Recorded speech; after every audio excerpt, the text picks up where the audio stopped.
কি বলবে তুমি? এডিসিতে সাত 28-এ খাবে আরো বড় বাস।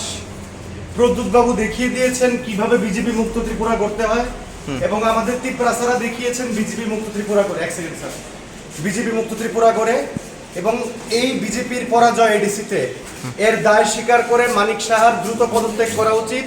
প্রতিমা ভৌমিক, বিপ্লব দেব, যেই হোক, মানিক সাহার দ্রুত পদত্যাগ করা উচিত।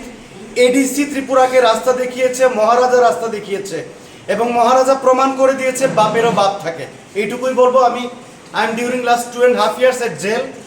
কোনো দোষ নেই, মুখ্যমন্ত্রীর বিরুদ্ধে নিউজ এবং খবর করার প্রতিবাদে জেল খাটতে হচ্ছে।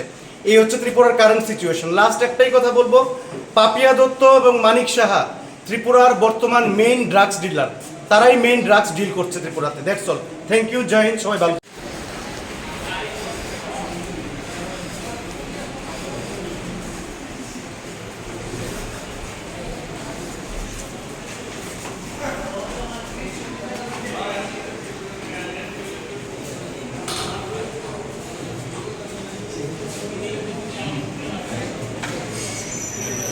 বারবার করে তোমাকে বিভিন্ন জেলে কোর্টে তোলা হচ্ছে, তো সেই বিষয় নিয়ে যারা সংবাদ মাধ্যম It is not judicial trial. I am facing political trial only.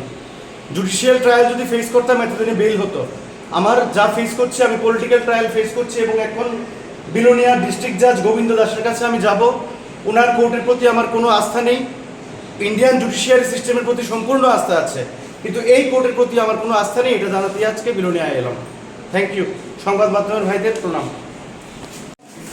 জেলে থাকতে হয়, জেলে এবার স্পেসিফিক কোনো কমপ্লেন হলে জেলে না থেকে তো অপশন নেই কিছু আমার।